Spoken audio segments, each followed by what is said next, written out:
Bonjour, mon invité aujourd'hui est le directeur du centre de formation de l'ASM section rugby, Bertrand Rioux. Bertrand, bonjour. Bonjour Jérôme. Bertrand, s'il y a une personne que j'avais envie d'avoir au téléphone et en interview, c'est bien toi. Après la défaite de l'équipe de France face aux All Blacks, on ne parle que de formation et de soucis de formation. Donc je voulais avoir ton point de vue sur tout ce qui se dit actuellement autour du rugby et autour de la formation française. Bon, déjà un état d'esprit, c'est un peu une immense tristesse qui nous habite tous en ce début de semaine avec cette déconvenue, cette déculottée prise par notre équipe de cœur. Donc alors après, je pense que les causes sont multiples. La formation sûrement. La formation, il doit sûrement avoir sa part de responsabilité là-dedans, mais pas que, j'imagine. Bon, je pense que de toute façon, il faudra à un moment donné tous que on réfléchisse au travail qu'on mène et aux résultats que ça donne, voilà, pour l'équipe de France.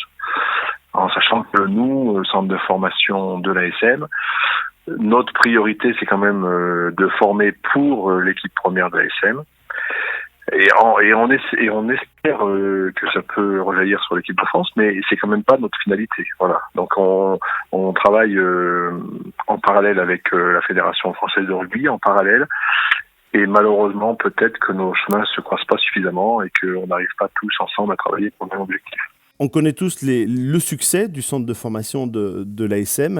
Est-ce que tu peux nous donner d'autres clubs qui ont votre réussite ? Il y a quand même beaucoup de clubs qui maintenant essayent de s'appuyer sur une formation. Montpellier, Toulouse. Toulouse a toujours eu une formation forte. Ils sont en train encore, j'ai l'impression, de voir s'appuyer de nouveau sur celle-ci. Le Racing met en œuvre des moyens conséquents pour aussi alimenter leur équipe par des jeunes de leur formation. Dans tous les clubs de France professionnels, il existe un centre de formation. J'ose penser que dans tous les centres de formation, il y a un travail de qualité qui est réalisé, pas forcément tous avec les mêmes moyens et avec les mêmes politiques que la nôtre. C'est sûr que nous, on a décidé que la formation soit un axe fort de développement du club. Dans d'autres structures, sans les citer forcément, il y a quand même une obligation administrative d'avoir un centre de formation.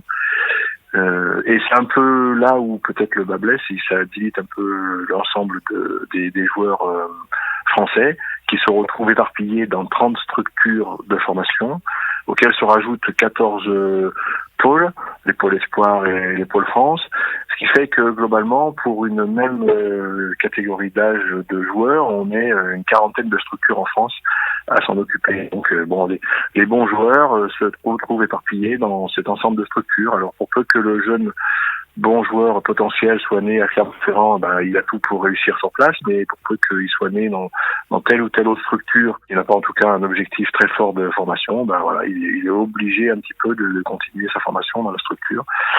Et je pense que là, il y a pas égalité des chances par rapport au lieu de naissance des joueurs, j'ai envie de dire.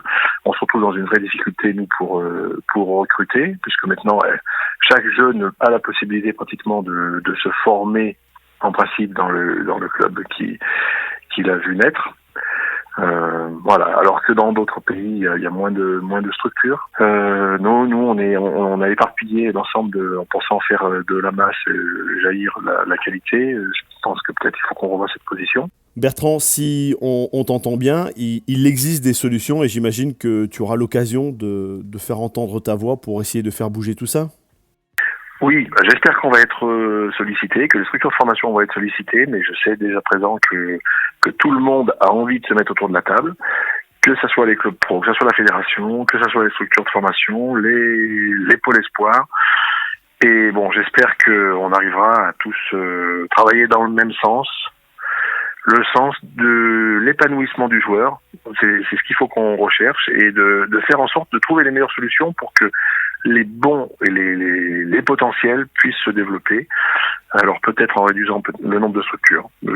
Ça peut être une des solutions, mais bon, je pense que je vais pas évoquer les solutions avant que tout le monde ait pu s'exprimer sur le sujet. Mais ce qui est sûr, c'est qu'il y a des choses à faire. Merci beaucoup Bertrand, car ton avis est important. Depuis de nombreuses années, tu mènes le centre de formation de l'ASM et on en connaît les résultats. Donc on espère que la fédération On espère. On va essayer d'avoir votre opinion et que tout cela va changer.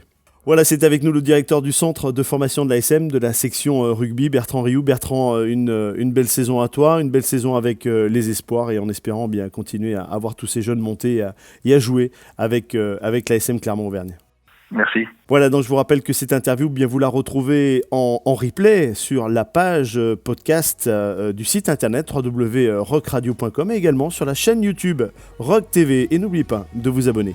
Voilà, bonne journée à vous toutes et à vous tous et à très bientôt.